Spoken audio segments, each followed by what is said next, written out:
Thank you very much, Ken Corla. I mean, all of us are familiar with 2 minutes. 2 minutes. All of us are familiar with the dreadful news regarding the outsourcing of jobs from Vodafone in Dundalk and Dublin to the teleperformance company.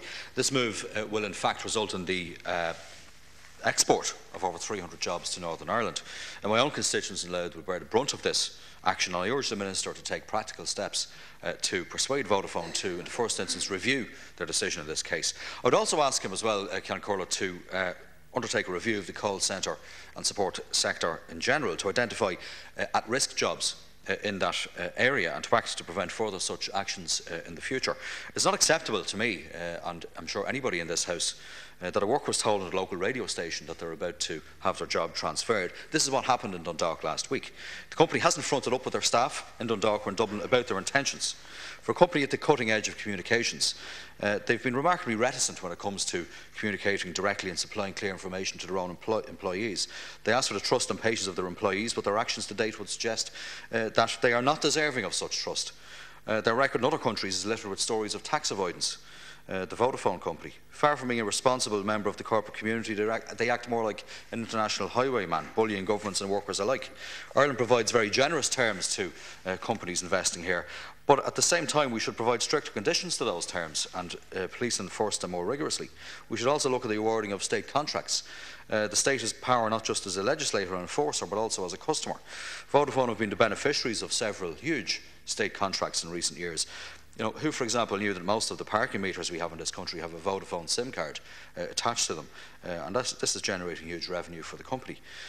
These contracts and other business with this state, I think, should be reviewed in light of their recent decision in respect of the jobs in Dundalk and in Dublin, and indeed their recent decision in relation to jobs in Dundalk last June as well, that the Minister will be aware of. I think we do have options open to us, Minister, and I would urge you to, I suppose, examine all the options at your disposal in terms of how we can deal with this issue, not just now but in the future as well.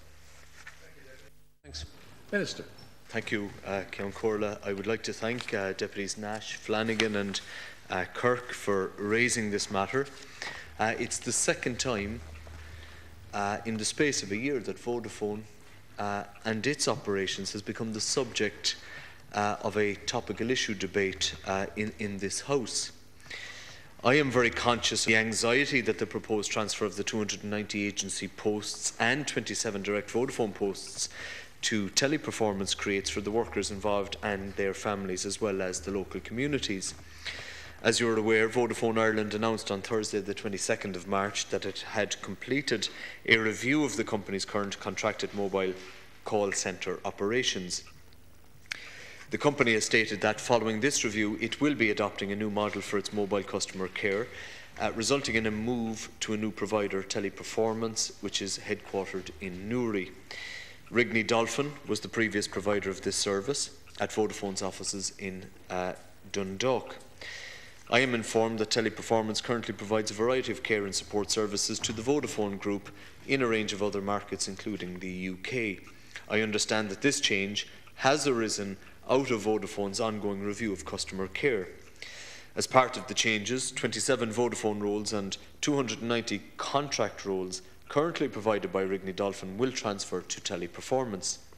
I am informed that the transfer will be under a Transfer of Undertakings Protection and Employment arrangement. I also understand that Vodafone Ireland and Rigney Dolphin are currently entering a 6-week consultation process with employee representatives prior to the new arrangements taking effect. While I understand that at the end of this period, Vodafone envisaged that there will be a direct transfer to Teleperformance of these employees within their current roles, it would be inappropriate for me to comment further at this point. Rigney Dolphin will remain a provider to Vodafone Ireland for its call centre sales and fixed care functions. I hope that the parties concerned will use this period to ensure there is a meaningful dialogue about the company's proposals. It is a core priority of the government to retain and create the maximum number of jobs possible in the state, and clearly I would strongly encourage the parties in this case to explore to the fullest extent whatever possibilities remain to retain jobs in the state. If there is anything that the government or its agencies can meaningfully do to assist in this regard, there would be no hesitation on our part. So notwithstanding the ongoing efforts in relation to minimising the impact of the Vodafone decision to move to a new provider, I wish to assure the House that the state enterprise agencies, Enterprise Ireland and IDA Ireland, and Louth County Enterprise Board will continue to make every effort that they can to develop new employee opportunities for Dundalk. Thank you. Deputy Nash. Yeah, I want to thank the Minister for his response, and I know that the Minister is extremely familiar with this issue, having first discussed it with me and other deputies in Louth last summer in respect of the announcement made by Vodafone in respect of jobs in Dundalk at that stage. If workers are to transfer to Newry, there will be personal taxation and PRSI implications for them and indeed for the state as well. My understanding is that essentially their tax liabilities will be paid into the exchequer in respect of that jurisdiction. And that is an issue that I've come across with those who I've been working with on this issue for the last week now. Many of the workers, and most of them, in fact, if not all of them, would prefer to see their taxation going towards the provision of local schools, hospitals and other services. I would implore the Minister to take a very serious examination, have a very serious look at the, as I described it, at-risk call centre and support sector in this economy. By its very nature, this is a footloose industry. And an industry that has tended to look to lower cost, as they would put it, economies in recent years. There are a significant number of people employed in this country in the call centre and support services sector, and I think it is incumbent on us to support them as best we can in the context of a globalised economy.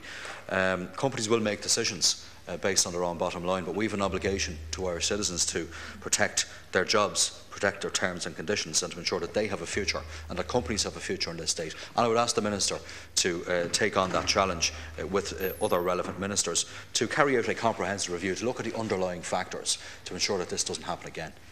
Cian Corla, yeah, there's quite a number of issues that have been raised there.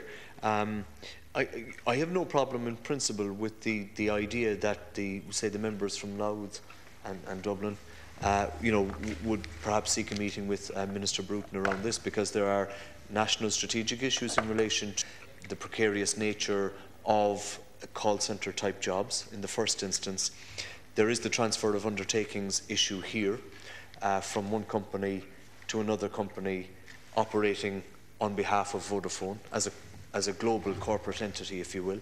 There is the issue of corporate social responsibility here. And there is the actual worry that people have.